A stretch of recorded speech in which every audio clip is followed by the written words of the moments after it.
In the northern places of Scotland, there is tale of a fey creature, who swims as a seal, but may shed its skin and walk the land as though human. These are the Selkies, or seal folk. You might consider them sea fairies, for, like the fae of the land, they delight in music and dance, and frolic among the waves to the song of the sea wind. There are clear similarities to the more commonly known mermaid. However, while stories about mermaids tend to spell doom, or at least a rough day for the unwitting sailor, Selkies seem less confrontational, more willing to tolerate humans, even, to some degree, forgive the cruelties inflicted on them. Presented are 3 tales of these interactions. The most frequent tale told is of a young man, a crofter who owned land by the sea. He made a meagre living from his crops and supplemented it by catching and selling crabs and lobsters. One evening he was walking ashore, returning from his boat, when he heard the sounds of laughter and merriment. He snuck towards the noise and, hiding behind a rocky outcrop, he spied a party of beautiful women dancing by the ocean. One in particular caught his eye, her hair like silken gold, her eyes dark and fathomless as night. His heart began pounding. He knew these could be no ordinary women, and his suspicions were confirmed as, when the tide grew closer, they scurried back to sealskins lined up nearby. They donned these skins like cowls and transformed into seals. The last to collect her skin was the very one who had caught the man's eye, and, unwilling to let her beauty be covered, he dashed forwards and seized the skin. "What? Please, return that skin to me. I must return to my people." Hey, listen. Forget all that seal nonsense. Come home with me. I'll provide for you. I promise you'll be happy. The Selkie woman had little choice. Her friends had fled, unable to help, and without his skin, she couldn't return to the sea.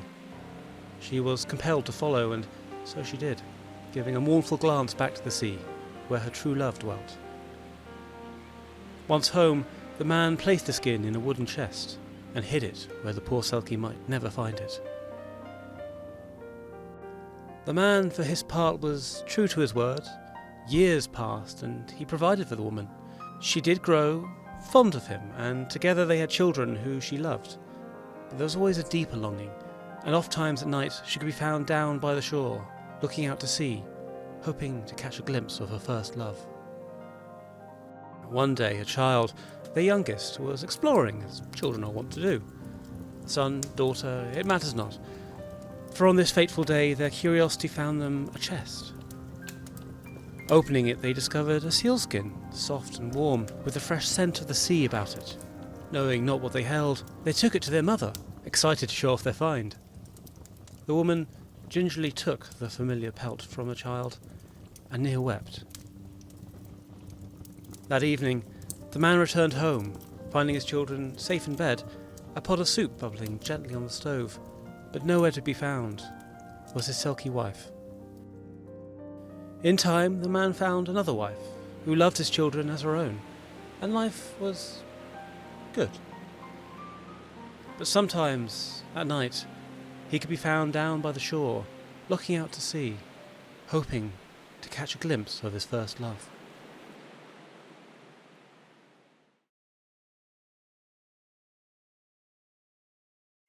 There was a man who lived up near John O'Groats. You might call him a fisherman, for that's how he started, but a canny businessman, he found a much more lucrative trade. More appropriate then might be hunter, for besides his fish, he caught and killed seals. It was not, to his mind, cruel work, just business. He killed the creatures as quickly and humanely as he could, then sold the pelts for warm winter clothing and blubber for oil. Northernmost Scotland being known for getting a wee bit nippy, one imagines this was a booming market. One night he was awoken by a thumping. He reassured his wife and went to open the door. There in the grim night was a dark stranger on a horse. "Come with me, hunter. My master wishes to do business." "It's late, stranger, and I have no horse. Tell your master I'll walk to his house in the morning." "The matter is urgent. Ride with me. My mare is strong and fast." The hunter was getting the impression that this was not so much a discussion as an order. At any rate, business is business, so he agreed to go with the man. Sure enough, as soon as he had climbed up on the horse, it ran uncannily swift. After a short while, they reached a cliff edge, and the men dismounted. The stranger walked towards the cliff edge. While the confused hunter looked around, seeing no house nor further trail to walk, he approached the stranger. "So where is your master?" "You shall see him presently. Follow me." With that, the stranger grabbed the hunter in a vice grip and leapt over the cliff. Down they fell, scattering the screaming seabirds, before plunging into the icy water. Though the hunter, mainly glad to still be alive, found the water not uncomfortable in the slightest. Not only that, but he was not afraid, even as they continued down into the depths, where darkness takes over all senses.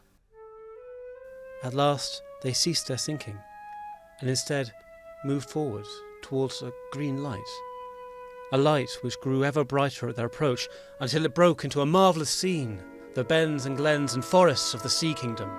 Around them, a township of seal folk continued hither and thither, mothers with their children, children with their games, dancers and musicians making merry in the golden sea forests. He looked back to see that the stranger, once so human, was now a seal, as, he realised, was he. The stranger seal bid the hunter follow. "My master's house is near." The hunter was led to an elegant palace, bright and beautiful as the rest of the place outside, but inside, dimly lit. On a nearby bed lay an old grey seal, groaning in pain. Beside him, a blood-stained knife, that the stranger lifted to show the hunter. "Have you seen this knife before?" Blood drained from the hunter's face, for indeed he had. He had lost it just this morning, attempting to kill a particularly hardy seal. Instead, the seal, though injured, had struggled free and swum away.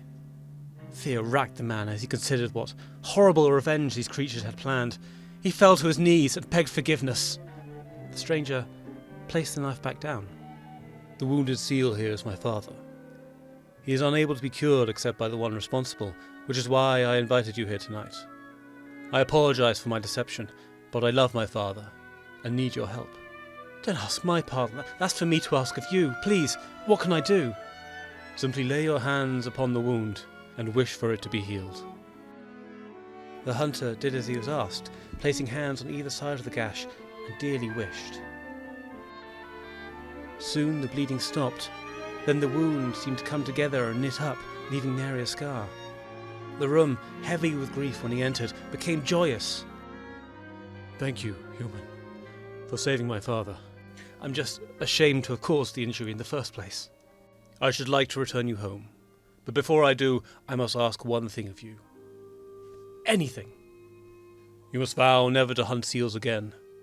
Understand that if you break this vow, you will surely die, but if you hold to it, you will prosper. Whenever you cast net or line, our people will aid you in catching many fish. Should you wish to reward them, bring a pipe or harp on your boat with you, for they delight in sweet music." The hunter made the vow quickly and gladly, and he was taken away once more.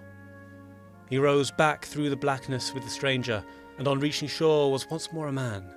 There the horse stood patiently and took him home. On his doorstep, the stranger held out a small pouch. "Take this, live well, and remember your vow." Back inside, the hunter's wife greeted him, asking how the business had gone. He opened the pouch and found it full of pearls. "Wherever did you get this treasure?" The hunter recounted his tale to his wife, who listened in wonder. "Never again will I hunt seals," he exclaimed, and never again did he, living prosperous and happy all his days.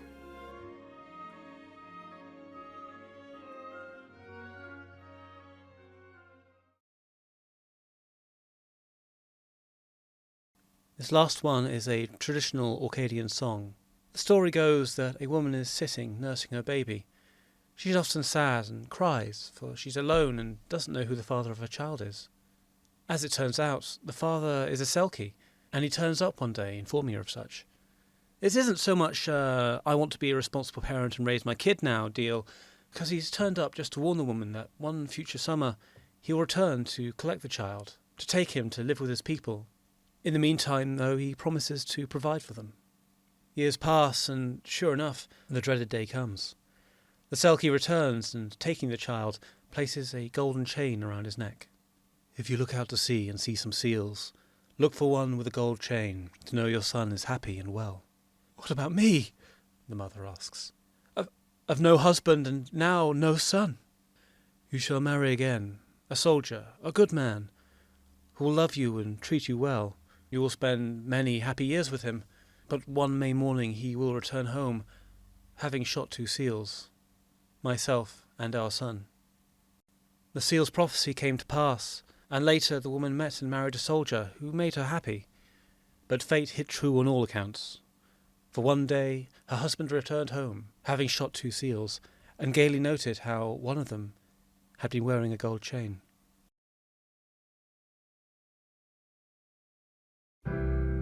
Unearthliness sits and sings, and as she sings by lily weir, little can I, my Ben's father, far less the land that he stops in. Then one arose at her bed foot, and a grumly guest I'm sure was he. "Here am I, thy Ben's father, although that I be not comely.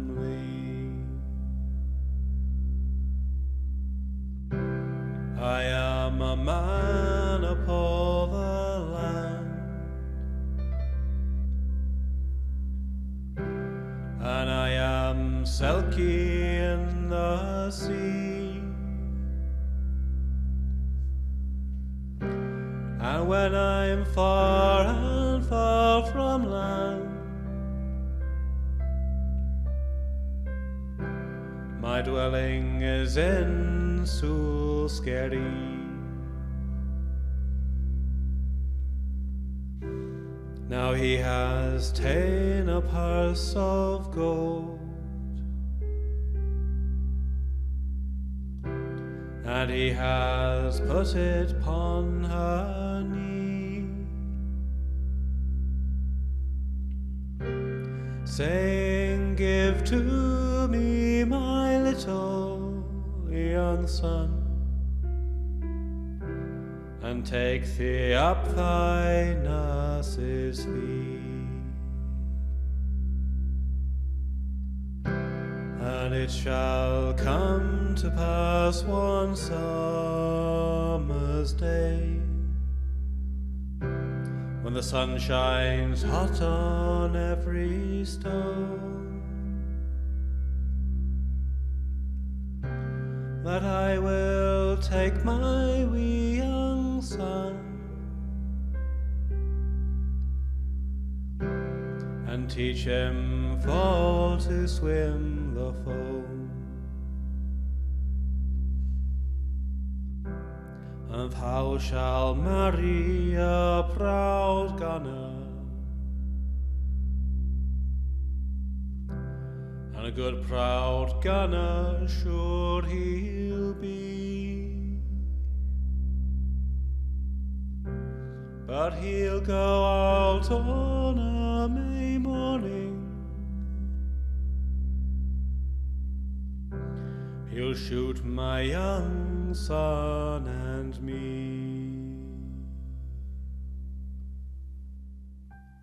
Alas, alas, this woeful fate, this weary fate that's been laid on me. She sobbed and sighed and bitter cried, her tender heart did break in 3.